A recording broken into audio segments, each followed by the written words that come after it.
इति रामायण महात्म्य।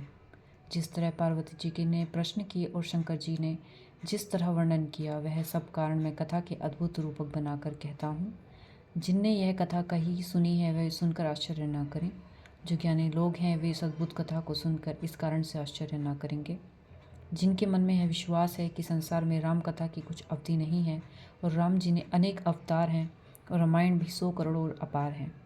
युग युग के भेदों के अनुसार अनेक रीति से व अनेक मुनियों ने भगवान के मनोहर चरित्रों का वर्णन किया है। यह सब बातें विचार कर संशय को छोड़ आदरपूर्वक अत्यंत प्रेम से कथा सुननी चाहिए। राम अनंत हैं और इनके गुण भी अनंत हैं और इनकी कथा का विस्तार भी अपरिमित है। अतएव निर्मल विचार वाले पुरुष सुनकर आश्चर्य न मानेंगे। इस तरह अपने संदेहों को दूर कर गुरु के चरणों की धूलि सिर पर धर हाथ जोड़ विनती करता हूँ, ताकि कथा करने में कोई बाधा खड़ी न हो। अब शिवजी को मस्तक झुकाकर राम जी के निर्मल गुणों की कथा वर्णन करता हूँ। संवत 1639 में हरि चरणों में सिर रख का कथा को प्रारंभ करता हूँ। चैत्र शुक्ल नवमी मंगलवार के दिन अयोध्यापुरी में इस चरित्र को रचने का प्रारंभ किया।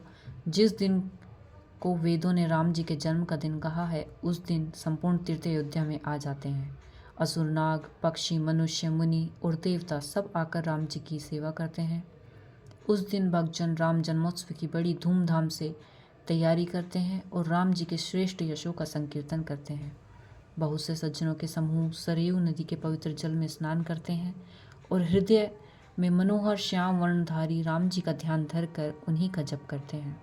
वेद पुराणों में लिखा है कि सरयू का दर्शन, जल स्पर्श, स्नान और जलपान से सब पापों को हरता है। यह नदी बड़ी पवित्र है और इसकी महिमा भी ऐसी अपार है कि जिससे निर्मल बुद्धि वाले शारदा भी वर्णन नहीं कर सकती। अयोध्यापुरी बड़ी मनोहर और वैकुंठ को देने वाली है, संसार को पवित्र करने वाली, सब लोकों में विदित है। 4 प्रकार से उत्पन्न होने वाले जीव संसार में असंख्य है। इसमें से ये अयोध्या में प्राण त्यागते हैं, वे संसार से छूट जाते हैं। यह बात जानकर कि यह पुरी सब प्राण से मनोहर, संपूर्ण सिद्धियों की दाता और संपूर्ण मंगलों की खान है, इसलिए मैंने निर्मल कथा का प्रारंभ किया है, जिसके सुनने से काम, मद और दंभ नष्ट हो जाते हैं। इसका नाम चरित्रमानस है। इसको कान से सुनते ही चैन पड़ जाता है। इस संसार रूपी वन में मन रूपी हाथी विषय भोगों की दावानल से जलता है, पर जो इस सरोवर में आकर गिर पड़ता है, वह सुखी हो जाता है। यह मनोहर, सुहावना और पवित्र रामचरित्र रूप मानसरोवर शिवजी ने रचा है। सो मनोहर तीनों प्रकार के दोष, दुख और दरिद्र का जलाने वाला तथा कलयुग की कुचाल और उसके पापों को नाश करने वाला है। इसे रचकर शिवजी ने अपने मन में ही रख कर छोड़ा था और सुअवसर पाने पर पार्वती जी को सुनाया।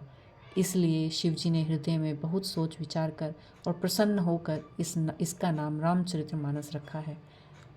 वही सुखदायी और सुहावनी कथा मैं कहता हूँ। हे सुजनों, इसे आदरपूर्वक एकाग्रचित से